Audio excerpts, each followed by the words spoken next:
आज की वीडियो बहुत स्पेशल होने वाली है। आज मैं उन लोगों से बात करने वाली हूँ जो इंग्लिश बैकग्राउंड के नहीं हैं।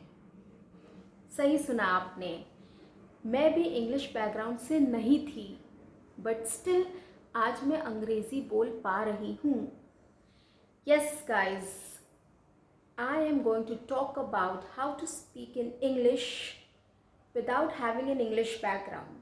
तो जिनका बैकग्राउंड इंग्लिश का नहीं रहा है, जो हिंदी बेल्ट से आते हैं, जो हिंदी मीडियम से आते हैं, जो हाउस वाइफ्स हैं, जो बिजनेसमैन हैं, जो टेक्निकल नॉन टेक्निकल एम्प्लॉयज़ हैं, गवर्नमेंट एम्प्लॉयज़ हैं, एथलीट्स हैं, या फिर स्टूडेंट हैं, या कोई भी है जो इंग्लिश बैकग्राउंड से नहीं आता है, जिनको अंग्रेज़ी बोलना सीखना है, please guys watch my video, this is for you. Coming back to the topic, तो मैं आज बात करने वाली हूँ कि जब मैं अंग्रेज़ी बोलना सीख रही थी, तब मेरे दिमाग में क्या चलता था। आई यूज़ टू थिंक कि सब अंग्रेज़ी में बात करते हैं, जो भी मैं यूट्यूब करूँ या फिर गूगल पे जाऊँ, सब अंग्रेज़ी में होता है, सब अंग्रेज़ी में बात करते हैं। But at that time I was not very familiar with the language, तो मैं अंग्रेज़ी समझ नहीं पाती थी ठीक से। सामने वाला क्या बोल रहा है, प्रॉब्ली मैं आधी बात समझती थी। तो उस वक्त मुझे लगता था कि काश कोई मुझे मेरे हिसाब से समझा दे, ताकि मैं अपने आप को उसी हिसाब से इम्प्रूव करना शुरू कर दूँ, so that I reach a point कि मैं अंग्रेज़ी समझने लग जाऊँ। और एक बार मैं अंग्रेज़ी समझने लग जाऊँगी तो ऑब्वियसली मैं इंग्लिश के वीडियोज़ देख सकती हूँ। Here is a point, that is why I am here to speak in Hindi on the basics of how to learn English. Guys, अगर अंग्रेज़ी सीखनी है तो आपको अंग्रेज़ी में ही सुनना है, अंग्रेज़ी में ही पढ़ना है। But today I am going to talk about how to learn English. तो मैं कुछ तरीके बताऊंगी आपको, जिससे आप थोड़ा सा इंग्लिश लैंग्वेज से यूज़ टू हो जाएंगे, और जब यूज़ टू हो जाएंगे फिर आप अंग्रेज़ी में पढ़ सकते हैं, सुन सकते हैं, समझ सकते हैं, और you can go up to the advance level. तो पहली बात, आपको रीडिंग आपकी स्ट्रॉन्ग होनी चाहिए, आपको पढ़ना है, स्टार्ट यहीं से करना है गाइस। तो पढ़ने के लिए आप न्यूज़पेपर उठा लें, इंग्लिश न्यूज़पेपर उठा लें, या फिर कोई भी स्टोरी बुक ले लें, आप कोई भी कॉमिक बुक ले लें, आप कोई भी कोई भी बुक, जिस नॉवल ले लें, कुछ भी जिसमें आप इंटरेस्टेड हैं, जो आप जिसमें आपका मन लगता है, वो उठा करके आप 5-10 मिनट पढ़ने की कोशिश करो उसको ज़ोर ज़ोर से, सो दैट आप एक बार पढ़ेंगे आपको समझ नहीं आएगा, आप दूसरी बार पढ़ेंगे आपको कुछ समझ में आएगा, तीसरी बार पढ़ेंगे और ज़्यादा समझ में आएगा, प्रॉब्ली चौथी बार आप पूरा समझने लग जाएंगे। सो इन दिस वे आपकी प्रैक्टिस होती जाएगी और आप फेमिलियर होते जाओगे उस लैंग्वेज से। आपको अंग्रेज़ी बोलने में या समझने में थोड़ी सी आसानी होती जाएगी हर बार।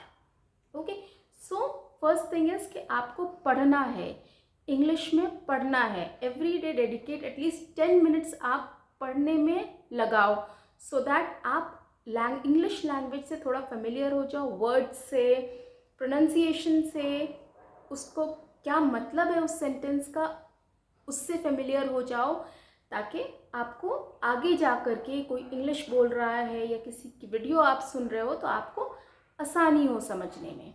This is the first point. Second point is listening.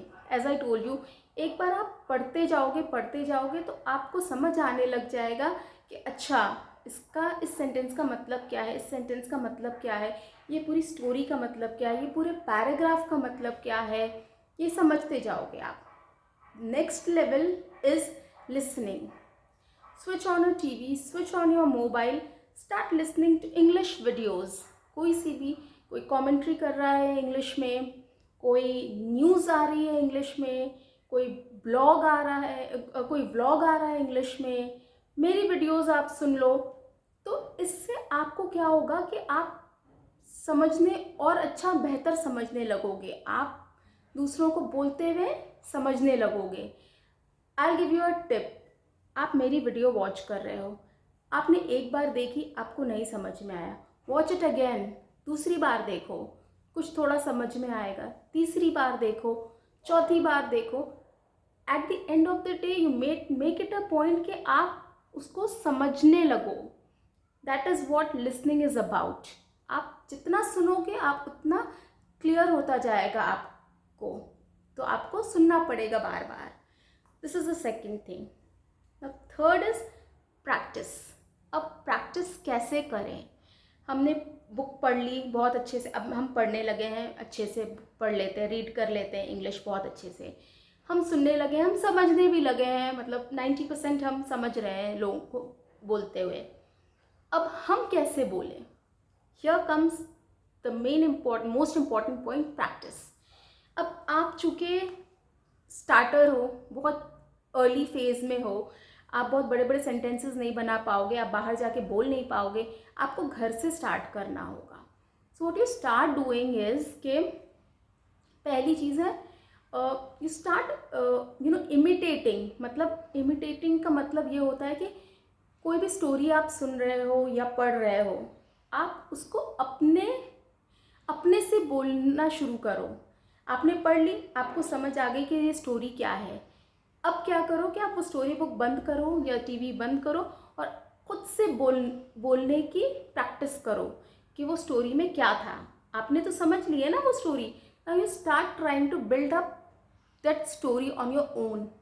छोटे छोटे सेंटेंसेस स्टार्ट करो, उसको जोड़ो, and then you continue like this, ऐसे। Second thing is role play.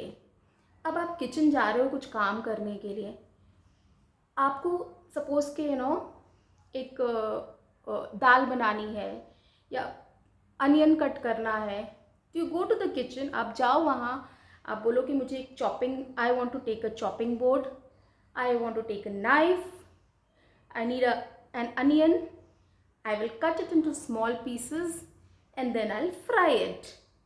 तो ऐसे छोटे छोटे चीज़ों का रोल प्ले करो। आप उस वक्त कुछ बनाने जा रहे हो, कुछ करने जा रहे हो, तो you get into the shoes of that person. उस वक्त क्या करना है उसको अंग्रेज़ी में सोचो और स्टार्ट करो छोटे छोटे sentences banana. This will help you a lot.